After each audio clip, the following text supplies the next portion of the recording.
Hello and welcome to the TINT podcast, that is to say, Thriving in Technology. Your hosts are Sam Moulton, Petya Stefanova, and yours truly, Cecilia Taylor, all members of the Influence team here at NetApp. For this episode, we are thrilled to have Barb Hardy, NetApp's Global Head of Diversity, Inclusion, and Belonging. Welcome, Barb. Thank you. Thank you so much for carving out time to be with us today. Barb has been with NetApp a little more than a year, I believe. I got the chance to meet her a couple of months ago when she presented in the NetApp booth during the 2018 Grace Hopper celebration in Houston. I was particularly intrigued by her list of top tips for surviving and thriving in tech, but really in any discipline, labeled the Barb list. We want to get into depth a bit with some key points from the list, but at first, can you give us a little bit of background and tell us how the Barb list came to be? Yeah, so many times I'm speaking, keynoting, or on a panel, and people have asked, hey, so, what are you reading, or, what's important to you? And I just started writing a number of lists out of actions or perhaps sayings that really help to move me forward. Mm-hmm. And as I would share them, then I found that people were very much intrigued. And then when we practiced them together, we really saw, amazing results.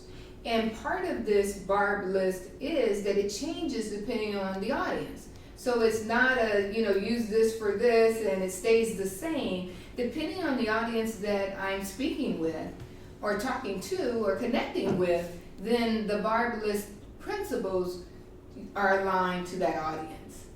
Great. Well, there are a couple of bullet points in the list that we wanted to learn more about. And I know that you have a list and the list changes somewhat. And hopefully when we publish this episode, we'll actually include the most current list. But one of the points that I wanted to get to, and this is one that's difficult for me, is don't wait to be introduced. Yes. Tell me about that. Tell us. Many times we all are a little uncomfortable, or you walk into a room and you're not quite sure what to do and who to connect with. And what I have found is, even as a speaker or a keynote, or just someone entering the room, it's, well, where is my tribe, or how do I fit in? And part of this really is about preparing before you get there. Okay. And perhaps having a couple of salient points around, what is your intention? So it's important to be intentional. The other piece is, thinking about, sometimes we'll hold back because we're waiting for someone else to make an introduction. And it also comes up when people are the keynote, or it's the CEO, or it's the book, the best-selling book person, or the artist, and they're there, and no one's connecting with them. And many times we find that they're probably the number one person who you really should connect with, mm-hmm. but we don't know how.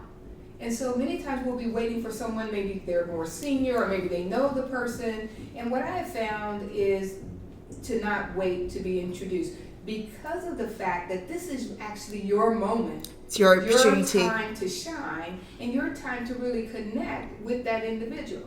Now, what I will share is, depending on your background and depending on, other roles that you may have had, right? So in hierarchical organizations, or even coming out of the military, I remember, working with vets and just said, hey, our CIO is right there, informal company, please introduce yourself. And for them, it was a captain would never introduce himself to the general.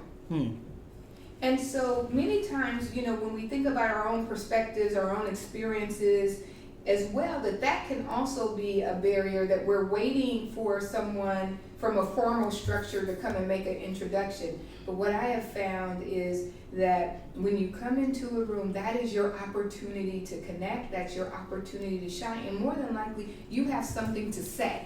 You can find anything in common with any person. I think it's just finding that common ground to be like, well, I have something to say to them. They have something to learn from me, and that's your introduction. Well, and you're absolutely right, because this is the real key to it, is that many times we forget that we have something to say. that our opinion matters, our viewpoint matters, and we have an opportunity to learn from others. And so part of the Barb list is about being curious as well, and that curiosity can actually drive you into not waiting to be introduced, of walking into that room or walking into, that area or that meeting and just taking a moment to introduce yourself to everyone in the room. It begins to just lower, actually it creates community. Mm-hmm. And so I find that even as I am in dinners, and I will do the same thing. I just come in and I introduce myself to everyone because that's my opportunity to connect. You never know who you're gonna meet next. Well, but for the shy like myself, I'm a naturally introverted person, so it's more difficult for me to walk into a room. How do I overcome that? And I know that you're a lot more extroverted than I. Unfortunately. Or fortunately. Right? But how do you overcome that sense? That's a great question. So I believe that you've got to practice. Okay. And this goes back to the intentional piece of it, and you want to take small chunks, right? So you begin to practice and you look at what are the opportunities that I have to connect with individuals. And you know what? I'm going to, at least before I leave this room, make 2 introductions myself. And the key to this is really practicing, keeping it, small. And right? achievable. Right? So it's just like that SMART goal that, to your point, which is it achievable? Here's a tip, and then I'm going to practice it. Because it's when we practice, then we become. And so by, whether you're introverted or extroverted, when we're looking to continue to shift our mindset and our behavior, that it's the practice. And the more we practice over time, then it becomes a natural state that, even though you may be introverted, that you are still able to walk into a room and take time to introduce yourself. I suppose it's a little bit like knowing your own boundaries and being happy with every single incremental change. I think this easily brings us to the next point. One of the points on the Barb list, which I found really interesting, is act as if. Mm-hmm. Can you tell us a little bit what you mean by that, and tell us, what are the tips for someone to embrace this, and how is it different in high tech opposing to the other industry?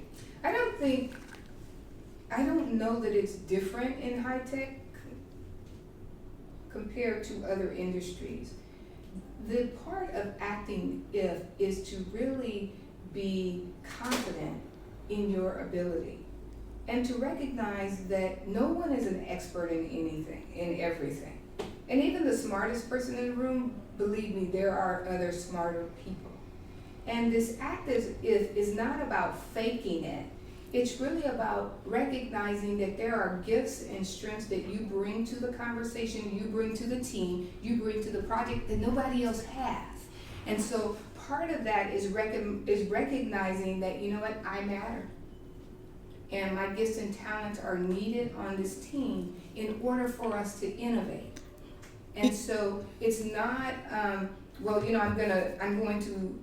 the piece of this is it's okay to be uncomfortable as well, especially as we're doing something new and we're branching off. And so part of that is just a reminder that you have what it takes. That everyone has what it takes. Everyone has what it takes. And I go back to this difference that we're born to make, because our points of view are needed. And mm-hmm. many times we won't share them, or we might hesitate and hold back. Mm-hmm. We're not sure, how am I going to say this in a way that someone can receive it. But know that you're here, and you're here because you're needed. And there's a difference that only you can make. There's a point of view that you have that the team or the project, or the leadership needs to hear, because it's another point of view. And it's really the diversity of those points of views that actually drives innovation. Not everyone's thinking the same. Absolutely. I think this reminds me of one of the previous conversations we had with another guest. We talked quite in depth about the imposter syndrome. And this just reminds me of how many women and actually men suffer from the imposter syndrome, especially in a very competitive industry, which is tech, and especially when people are quite introverted and not trusting themselves to speak up and say what they have to say. So, I mean, you gave us some great tips, but what is your number one tip to overcoming that self-doubt and being your true self, no matter how you feel deep inside? I believe that our attitude controls our altitude. And so one is to take the pressure off. Because sometimes we just hold ourselves to a standard that is just unreasonable. And so what my one tip is to say to yourself what you would say to your best friend. If your best friend came with the same opportunity or the same challenge, what would you say? And then say it to yourself. I have what it takes. So be your best friend. Be your own best friend. And self-care. You know, the importance of taking care of ourselves, of recognizing that self-awareness of where we are today. And know that 100 today and 100 tomorrow can look very different. Right? So part of that is being self-aware of where do I stand. Acknowledging, you know, if you're afraid, we're going to still have to do things afraid. If, you know, and it's okay to say, look, self, I'm terrified. I'm afraid. But now that I've said it, then what steps am I going to take? Do I need an accountability partner? Someone that is going to be there with me, that's going to hold me accountable so that I can take small actions that are going to lead to an overall mind shift, right? And a different outcome. Because here's the thing. If we think that if we know that what we're doing right now doesn't work, and we continue to do it, it is the definition of insanity. Right? But here, think about the fact of saying to yourself that your days as a caterpillar are over. I love your this. Your wings are ready. And every day just reminding yourself, hey, Barb, you know, that was caterpillar day. Put on your wings. Let's soar. Let's get it. Let's go after it. And you know what? Even if we don't make it, we will have been farther than if we stayed in the same stage. And so part of that is mindset of our self-talk and how we encourage ourselves. Oh my God, this is so inspiring. I'm getting goosebumps, seriously. No, seriously, this is a real life wisdom coming out of Barb right now. Which brings us actually to the next question. To those young people who are just getting started into their career and, you know, they're making the first steps especially in a highly competitive industry like high tech, what would be your top 3 advices to them? What would you like to tell your younger self if you could right now? I tell my younger self to take more calculated risks. I tell my younger self to fail often and fail fast. I would tell my younger self that it gets better, that it's worth the wait and it's worth the work. I can't agree more. I think sometimes we're too afraid to take risk because risk is scary. Risk is definitely outside of your comfort zone, but that's where life begins. One of your points in the list is about moving outside of your comfort zone. And I think that it becomes, and to the points that you talked about before, you know, as if, you know, introduce yourself to the room, it connects to that point of living outside of your comfort zone. Because when you start to do those things, then you can start to move outside of that spot you've put yourself in. Your cocoon. That place you've decided that you fit in. Yes. And it's not so much that others will hold us back, but we hold ourselves back. We often hold ourselves back more than anyone else or anything else. I couldn't help but agree. You know, these are not just actions to be put on the wall, but think about, you know, what is the visual piece of what does, you know, not waiting to be introduced look like? having some type of visual that can help. I'm a big believer of vision boards so that you can begin to see, exactly what you want to become. So that visualizing becomes very important. Our self-talk, and some of it needs to just say, so what? So what? So what if I go into the room and introduce myself? What's the worst? What's the worst that can happen? Right. So what if, this whole piece about the comfort zone is one that, the Barb list that I push myself on as well. That, when you become, and I really do believe this, when you become the go-to person, it's time for a reset. And that's another piece I would tell my younger self, is that it is time to do something else. Because now you become an expert. Well, what about learning? I believe in lifelong learning. And so absolutely. I certainly believe that once you become that, once you become the expert, it's time to shift. What's next? So that whole piece about what's next for you, and thinking about, this is about living an empowered life and thriving. And because you are, and that you're taking these steps, you feel good about yourself. And let me tell you, when you walk into a room, that you light up the room, the people are engaged, and it's not about necessarily being an introvert or an extrovert. It's the energy that we all bring and the excitement that we bring, that we can do this together. Now, being uncomfortable is uncomfortable. There's no way to change that. There's no way to change that. But here's what you will find, is that you will, as you practice these actions and behaviors, that you won't stay uncomfortable for long. Think about riding a bike.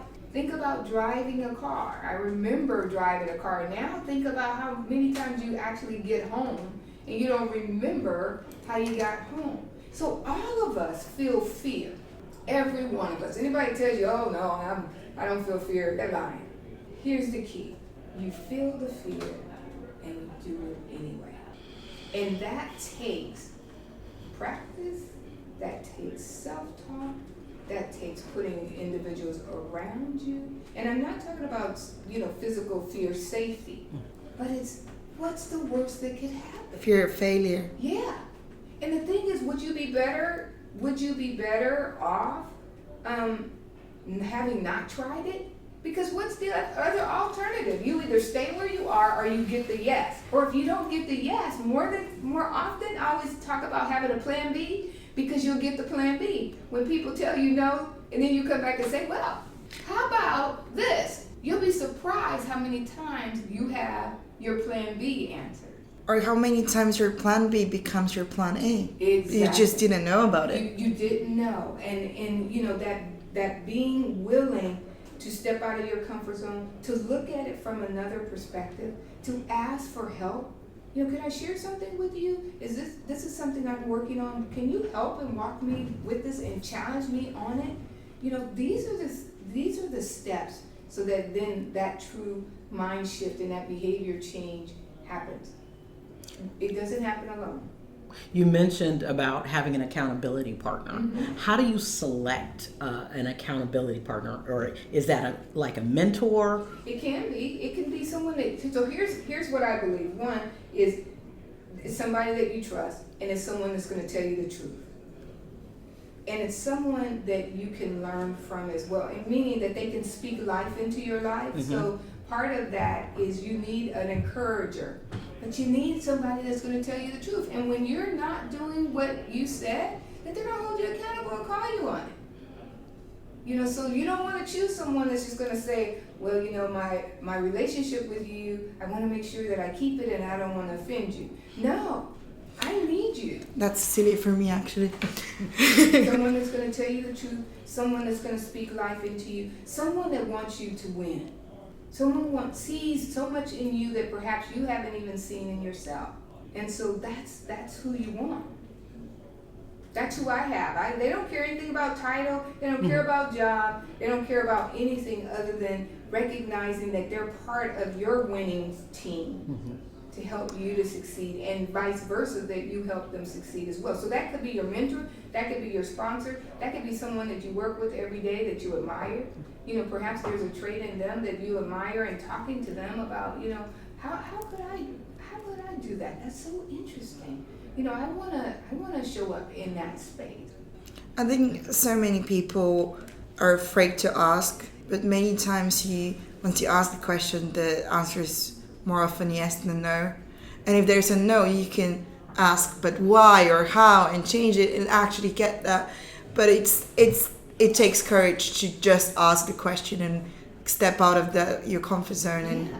So you're gonna do it afraid. You're gonna step out of your comfort zone. Recognizing where you are. I mean, the key is that this whole piece about, well, no, I'm not afraid and I'm denying it. We're not saying that. It's more of recognizing that, yeah, you know what? I do have some fear about this or some trepidation, but you know what? I'm gonna step out and I'm gonna try it. And again, it's a calculated risk, right? You start small, and then you see how it just continues to build upon itself. Well, I definitely think that I could try that. I tend to be fearful, and overcoming that fear and saying, okay, I'm afraid, but I'm going to do it anyway.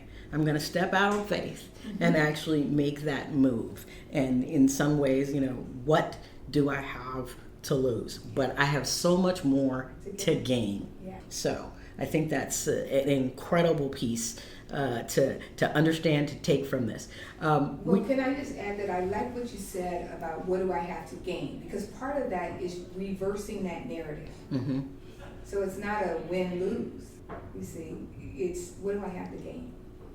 But it's also experience, I think, with taking a chance or a risk or getting out of your comfort zone, trying something new, is that even if you fail, even if it doesn't turn out as you expected, you can try again. Exactly. And you have more experience and maybe you will succeed the next time.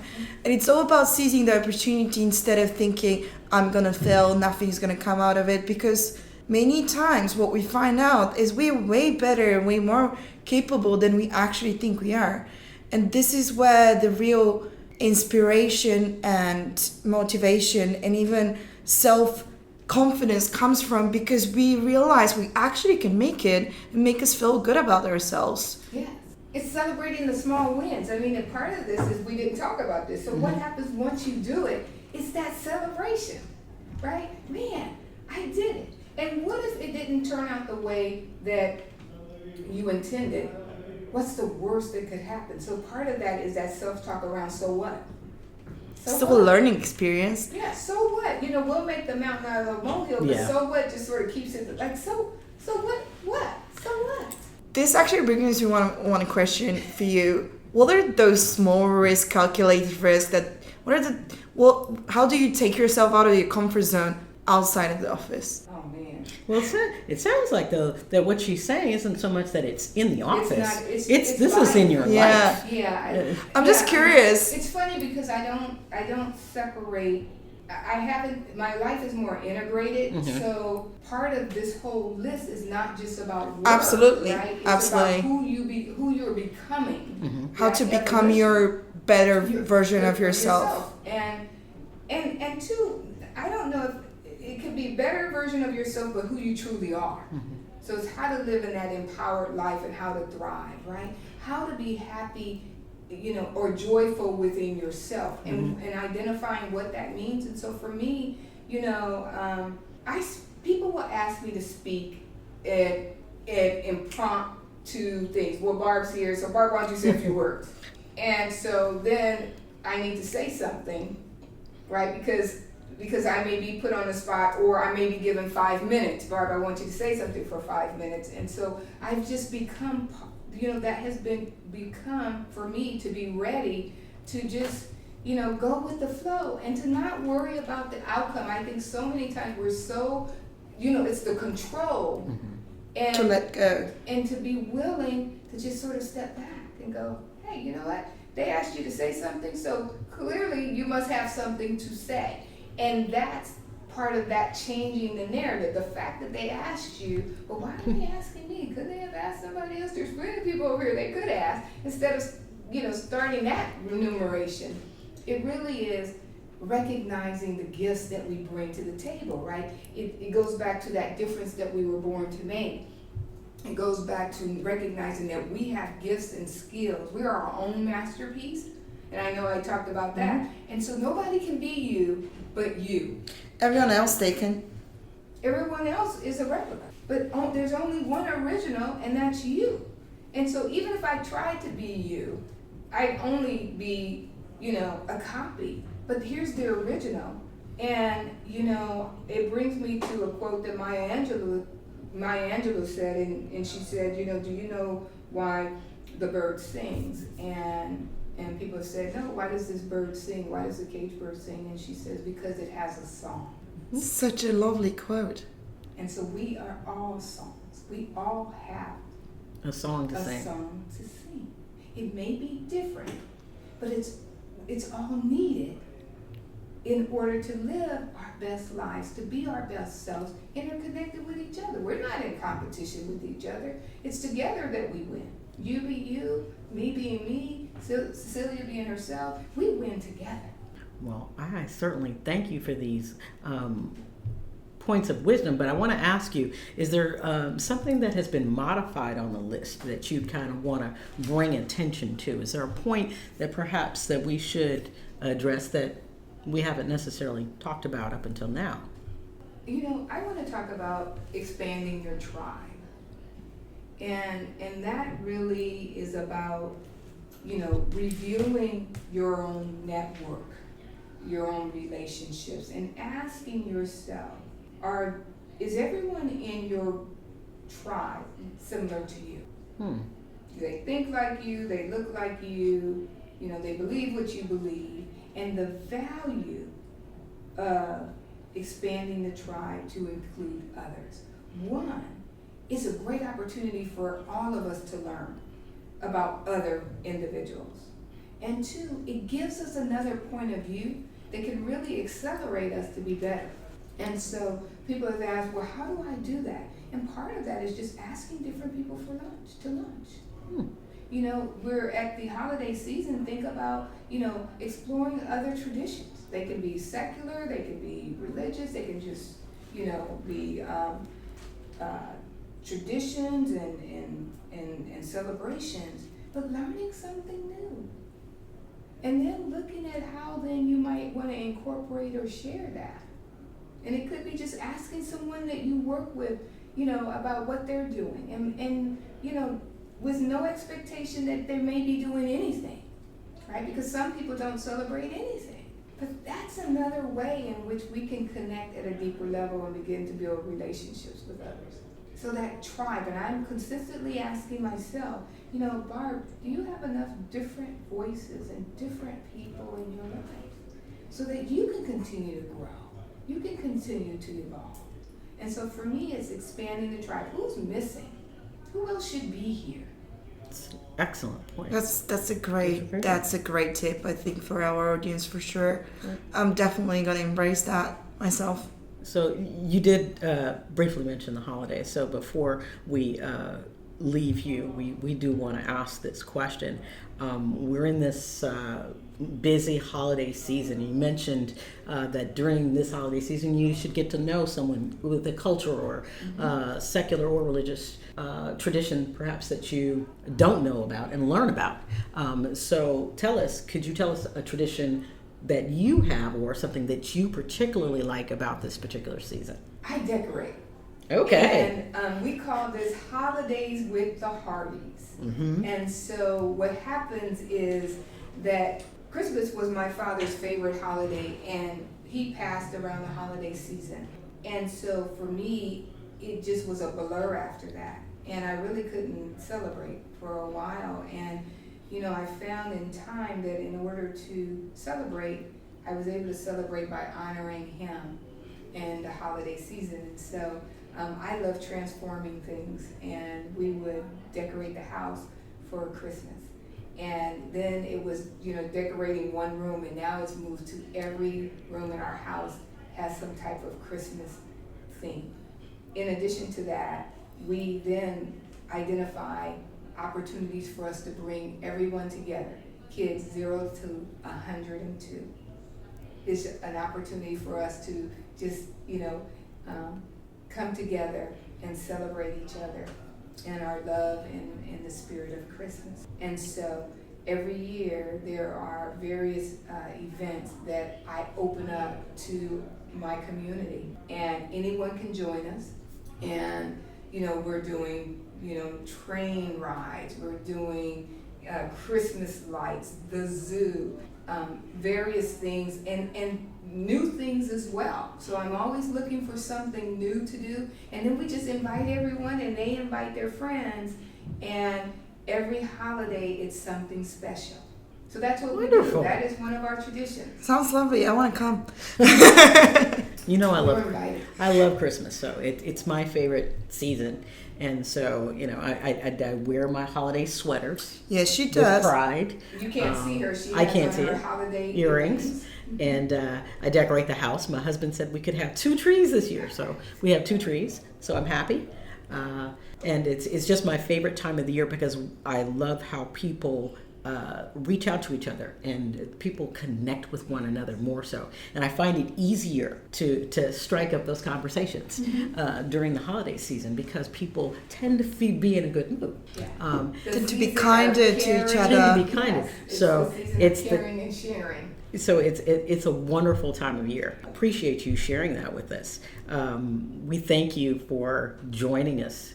We hope that we can have you on a future episode. I would love to be here. Thank Come you. back. And we'll be able to get some more wisdom and knowledge from you. To our listeners, we hope you've enjoyed this episode. And you can always find Barb on the Twitters with the handle BAW Connects. We know you have a bunch of podcasts you could be listening to. So thank you for taking the time. If you want to send us a question for a future episode, please do. Email us at ng-tintpodcast@netapp.com and let us know. Until next time, thank you.